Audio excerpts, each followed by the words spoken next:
إن الحمد لله نحمده ونستعينه ونستغفره ونعوذ به من شرور أنفسنا وسيئات أعمالنا من يهد الله فهو المهتدي ومن يضلل فلن تجد له وليا مرشدا أشهد أن لا إله إلا الله وحده لا شريك له وأشهد أن محمدا عبده ورسوله الذي لا نبي ولا رسول بعده اللهم صل وسلم على نبينا محمد صلى الله عليه وسلم وعلى آله وأصحابه وذريته ومن اتبع الهدى أما بعد قال تعالى أعوذ بالله من الشيطان الرجيم يا أيها الذين آمنوا اتقوا الله حق تقاته ولا تموتن إلا وأنتم مسلمون وقال رسول الله صلى الله عليه وسلم تركت فيكم أمرين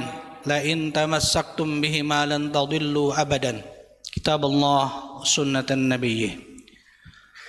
Alhamdulillah, kita bersyukur kehadirat Allah Rabbuna Tabaraka wa Ta'ala. Siang hari ini Allah takdirkan kita untuk dapat menunaikan salah satu kewajiban syariat, yakni menegakkan ibadah sholat Jumat berjamaah.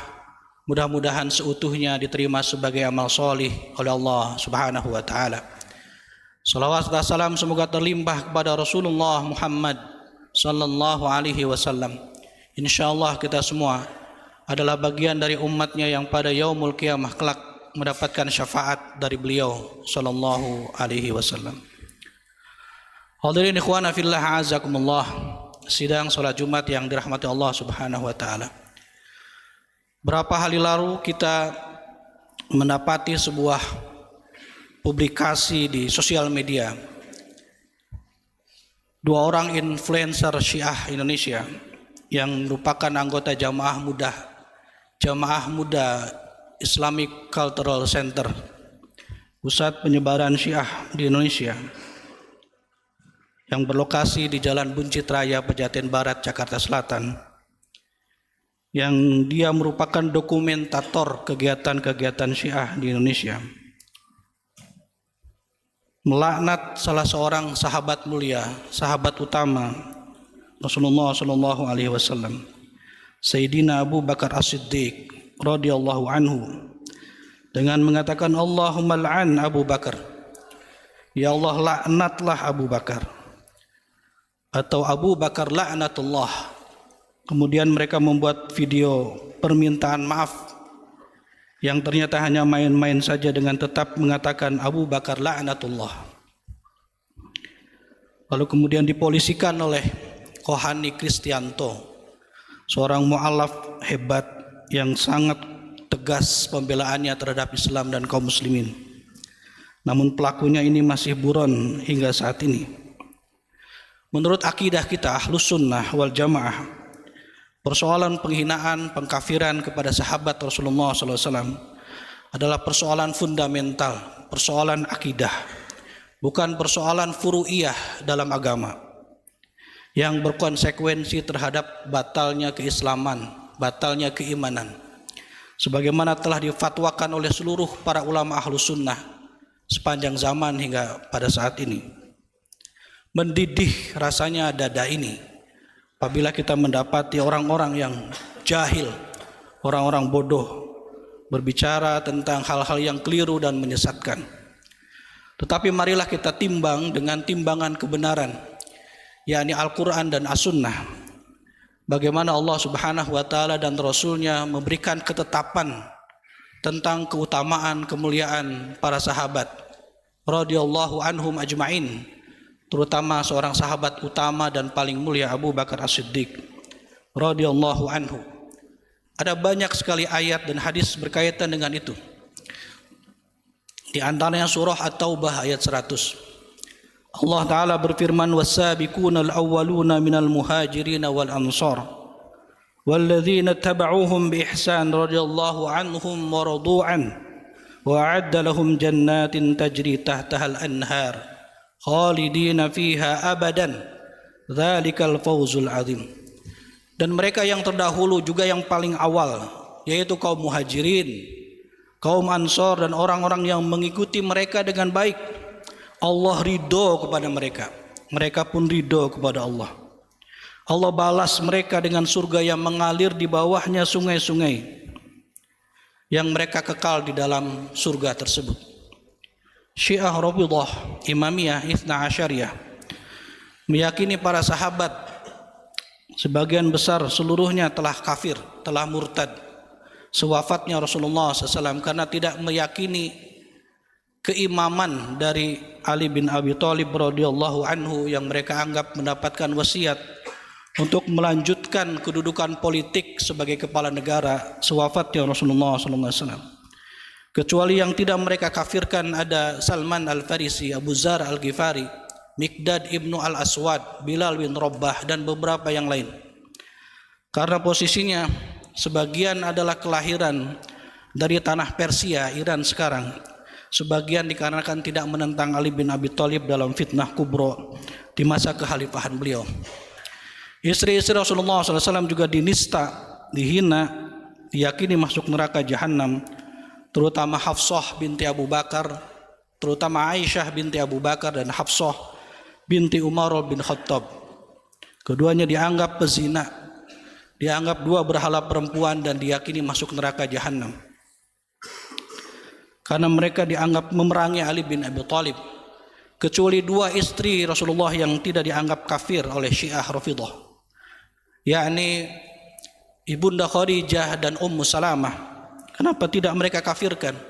Karena Ibunda Khadijah ini merupakan ibunda dari Fatimah Zahra yang mereka kultuskan dan mereka anggap maksum, tidak bisa berbuat salah dan tidak bisa berbuat dosa. Ummu Salamah kenapa tidak mereka kafirkan? Karena tidak termasuk istri-istri Nabi yang menentang Ali bin Abi Thalib radhiyallahu anhu. Begitulah karangan-karangannya, dan ini persoalan yang sangat berkaitan dengan konsekuensi keimanan dan keislaman.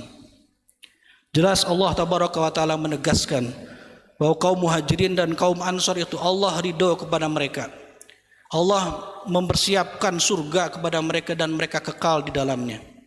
Bagaimana bisa mereka ini bisa bertentangan dan melawan ketetapan Allah Subhanahu wa ta'ala dalam ayat ini?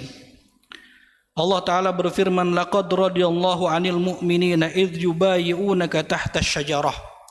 Sungguh Allah ridho kepada orang-orang beriman yang mereka berjanji setia kepada Rasulullah di bawah satu pohon dalam bai'atul ridwan. Di sana ada Abu Bakar, ada Umar, ada Utsman, ada para istri-istri Rasulullah SAW yang dikafirkan, dimurtadkan, dimunafikan oleh kalangan Syiah. Sementara Allah menegaskan Allah ridho kepada mereka ini. Allah Ta'ala berfirman, illa tansuruhu faqad nasarahullah id akhrajahu alladhina kafaru thaniyasdain idhuma fil ghar id yaqulu li sahibihi la tahzan innallaha ma'ana. Kalau kalian tidak menolongnya, tidak menolong Muhammad sallallahu alaihi wasallam ketika dikejar-kejar oleh kafir Quraisy ketika mau hijrah bersama Abu Bakar As-Siddiq, maka sungguh Allah menolong Muhammad ketika mereka mengusirnya, yaitu orang-orang kafir. Beliau adalah salah seorang di antara dua orang di dalam gua Thur, bersembunyi dari kejaran kaum kafir Quraisy. Dan kemudian orang ini mengatakan kepada sahabatnya, jangan berduka, jangan takut, sesungguhnya Allah bersama kita. Para ulama ahli tafsir bersepakat yang membersamai Rasulullah saat itu adalah Abu Bakar As-Siddiq, bukan yang lain. Ya ayuhan nabiyyu jahilil kuffar wal munafikin waghluz alaihim. Allah berfirman, hei Nabi, perangi itu orang-orang kafir, orang-orang munafik, dan bersikap keraslah kepada mereka. Jika diyakini Abu Bakar, Umar, Utsman, Aisyah, Hafsah, sebagian besar para sahabat itu kafir, bahkan munafik pula. Tapi kenapa kemudian Rasulullah SAW tidak memerangi mereka ini? Jika diyakini mereka itu adalah orang-orang kafir, orang-orang munafik, sebagaimana tuduhan Syiah. Tapi kenapa Rasulullah tidak menjalankan perintah Allah ini untuk memerangi mereka? Justru karena para sahabat itu adalah para kekasih Rasulullah SAW, sahabat-sahabat yang benar dari Rasulullah SAW. Ini juga sekaligus penistaan kepada Nabi Muhammad SAW, seolah-olah beliau bersahabat dengan orang-orang kafir, dengan orang-orang munafik. An-nabiyyu awla bil mu'minin min anfusihim wa azwajuhu ummahatuhum. Nabi itu lebih utama bagi orang-orang beriman dari diri mereka masing-masing. Dan istri-istri dari Nabi Shallallahu Alaihi Wasallam adalah ibu-ibu mereka. Seluruh istri Rasulullah SAW adalah ummul mukminin, ibunya orang-orang beriman tanpa terkecuali. Tidak dikecualikan siapa, tidak dikecualikan siapa. Rasulullah SAW bersabda, khairun nas qarni thumma alladhina yalunahum thumma alladhina yalunahum. Sebaik-baik zaman dan orang-orang yang ada pada zaman itu adalah zamanku. Yang di zaman itu adalah ada para sahabat Rasulullah SAW. Kemudian generasi berikutnya, kemudian generasi berikutnya. Rasulullah SAW bersabda, la tasubbu ashabi, la tasubbu ashabi. Jangan celak sahabat-sahabatku, jangan celak sahabat-sahabatku. Fawalladhi nafsi biyadihi law anna ahadakum anfaqa mithla uhudin dhahaban ma adraka mudda ahadihim wala nasifahu.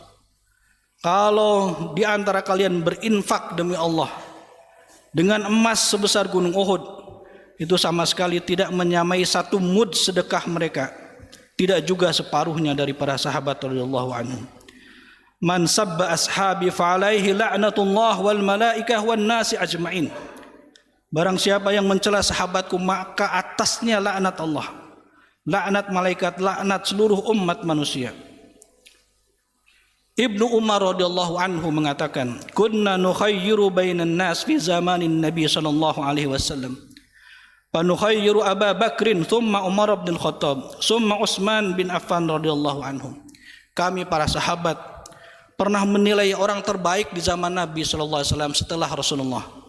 Maka kami memilih mendapati Abu Bakar adalah orang terbaik, kemudian Umar bin Khattab, kemudian Utsman bin Affan. Seorang putra dari Sayyidina Ali bin Abi Thalib radhiyallahu anhu, Muhammad bin Al-Hanafiyah, bertanya kepada ayahnya, bertanya kepada Ali bin Abi Thalib, qultu li abi ayyun nas khairun ba'da Rasulillah sallallahu alaihi wasallam. Aku berkata kepada ayahku Ali bin Abi Thalib, siapa manusia terbaik setelah Rasulullah? Ali bin Abi Thalib menjawab, Abu Bakrin, Abu Bakar. Thumma man, siapa lagi? Thumma Umar, kemudian Umar bin Khattab. Wa khasyitu an yakula Utsman.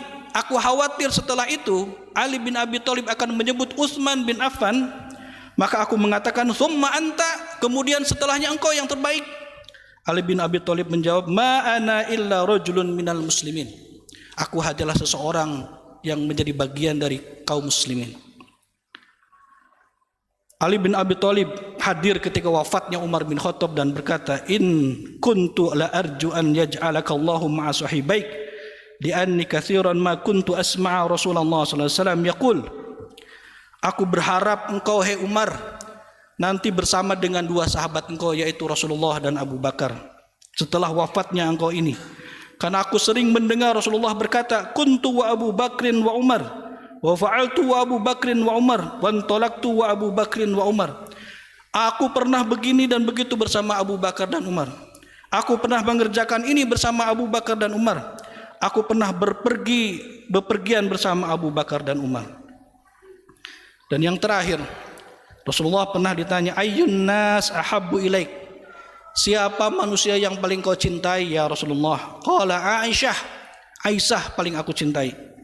Minar rijal, maksudku yang laki-laki ya Rasulullah. Siapa yang kau cintai? Abuha, bapaknya Aisyah, yakni Abu Bakar As-Siddiq. Qultu thumma man? Thumma Umar, kemudian Umar. Fa'adda rijalan, lalu Nabi menyebutkan nama-nama orang-orang yang dicintai oleh beliau sallallahu alaihi wasallam.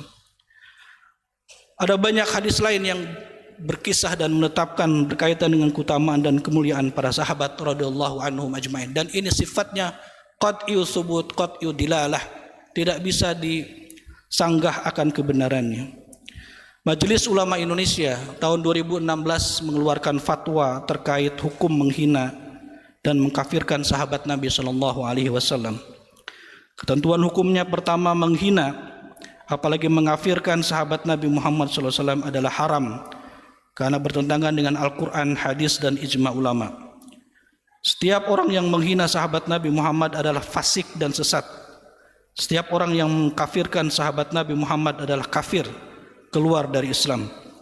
Direkomendasikan kepada para ulama, mubalik dan tokoh agama, hendaklah mengedukasi umat Islam agar senantiasa memuliakan sahabat Nabi SAW dan tidak menghina apalagi mengkafirkannya.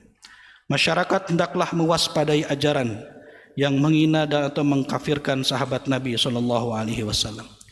Barakallahu li wa lakum fil Qur'anil azim wa nafa'ani wa iyyakum bima fihi minal ayati wa dzikril hakim wa taqabbala minni wa minkum tilawatahu innahu huwas samiul alim.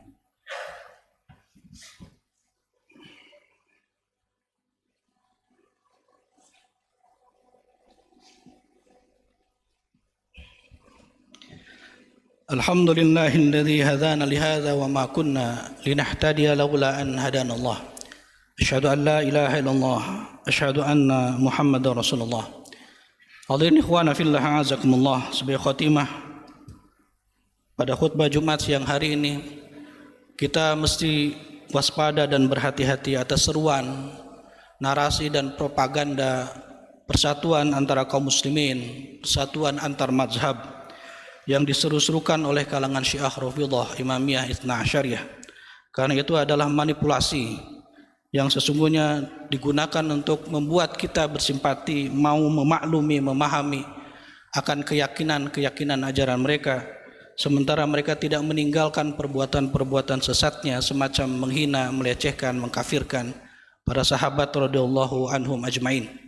Persatuan di antara kaum muslimin hanya bisa dilakukan apabila mabda'nya sama, dasarnya sama, yakni komitmen secara benar kepada Al-Quran dan As-Sunnah. Bila Al-Quran dan As-Sunnah menyatakan tidak boleh, harus bahkan memuliakan para sahabat radhiyallahu anhum ajmain, maka kita tidak dapat bersatu dengan orang-orang yang menghina, melecehkan, mengkafirkan para sahabat.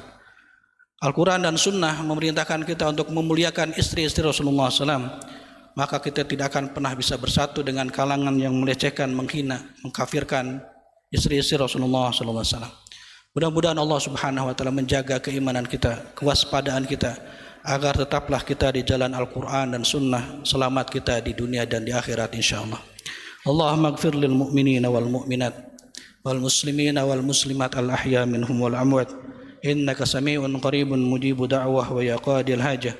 Allahumma arinal haqqa haqqan warzuqna tiba'ah wa arinal batila batilan warzuqna sinabah. Allahumma inna ala dzikrika wa syukrika wa husni ibadatika. Allahumma rabbana atina fid dunya hasanah wa fil akhirati hasanah wa qina adzaban nar. Subhana rabbika rabbil izzati amma yasifun. Salamun alal mursalin walhamdulillahi rabbil alamin. Aqimus shalah.